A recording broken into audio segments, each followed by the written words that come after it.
Oke, baiklah teman-teman semuanya, selamat datang di channel HSM Vintage. Di video kali ini di sini kita akan mereview ya dan membahas secara lengkap mengenai aplikasi pinjaman online lautan tunai, teman-teman semuanya. Dan ini adalah aplikasi pinjaman online lautan tunai ya dengan kita akan bahas secara lengkap apakah aplikasi ini legal, apakah boleh pinjam di sini atau sebaiknya dihindari atau sebaiknya lebih baik jangan dipakai teman-teman semuanya di aplikasi lautan tunai ini. Kita akan bahas secara lengkap.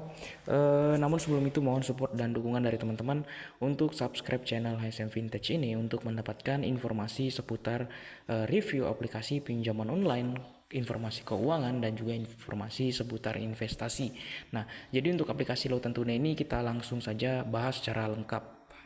Nah, jadi ini adalah untuk aplikasi lautan tunai dari Credit Cash KSP Aman Jaya Nusantara, teman-teman semuanya ya. Dan aplikasi ini terakhir diupdate di 10 Februari ya.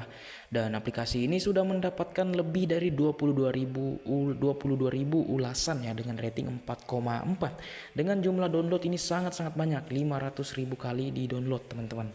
Nah, jadi untuk aplikasi ini memang sangat banyak digunakan ya dengan bintang terbanyak yaitu bintang 5 dan bintang kedua yaitu terbanyak kedua yaitu bintang 1 ya. Dan di sini kita bisa lihat untuk review dari nasabah atau peminjam di aplikasi lautan tunai ini benar-benar membantu sekali dalam situasi mendesak, prosesnya sederhana tanpa perlu panggilan telepon. Blue Edge, kemudian juga Wawan Setiawan bintang 1. Nah, kita bisa mencurigai teman-teman semuanya ya, apakah review bintang 5 ini booster atau bot, dan karena dari namanya saja sudah kelihatan ya. Dan untuk review yang bintang 1 ini Wawan Setiawan memang betul-betul nama orang. Saya sudah isi data, setelah saya lihat ternyata tenornya terlalu singkat dan bunganya lumayan tinggi. Nah, apakah benar, kita akan bahas ya.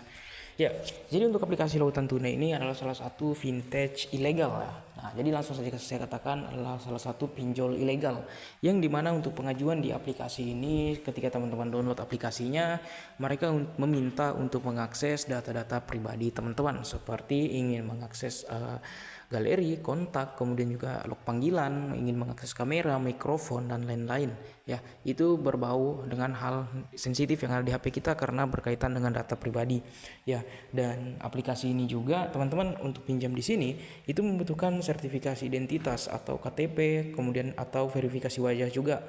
Kemudian informasi dasar di sini ya, teman-teman akan mengisi seputar pekerjaan, kemudian alamat ya, dan kontak telepon atau kontak darurat dan rekening bank. Ya, untuk aplikasi lautan tunai ini di komunitas memang masih sangat-sangat mudah cair aplikasi ini tanpa BI checking ya, karena pinjol ilegal. Jika teman-teman tidak memiliki data busuk atau data yang sudah ditolak di pinjol, itu masih sangat mudah di ACC di aplikasi ini ya, karena tidak menggunakan slik OJK atau BI checking, teman-teman. Nah, kemudian ketika teman-teman pinjam di aplikasi ini juga pasti sesuai dengan review tadi ya, yaitu tenor pendek dan bunga sangat tinggi ya. Untuk sistem pencairan di aplikasi seperti ini itu biasanya dipinjamin 1 juta itu dengan tenor hanya 7 hari, dan yang cair ke rekening itu hanya 600.000, sisanya biaya administrasi atau biaya potongan admin. Jadi sangat-sangat besar dan sangat-sangat gila.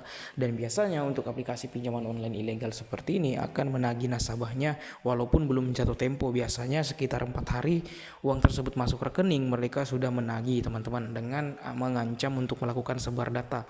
Ya, memang aplikasi ilegal seperti ini saya rasa akan melakukan sebar data jika teman-teman tidak membayar pinjaman, karena aplikasi ini tidak diatur oleh organisasi manapun seperti OJK, FPI dan lain-lain. Itu tidak ada yang mengatur aplikasi ini, jadi mereka bebas untuk menyebar data teman-teman karena tidak ada yang mengawasi seperti itu.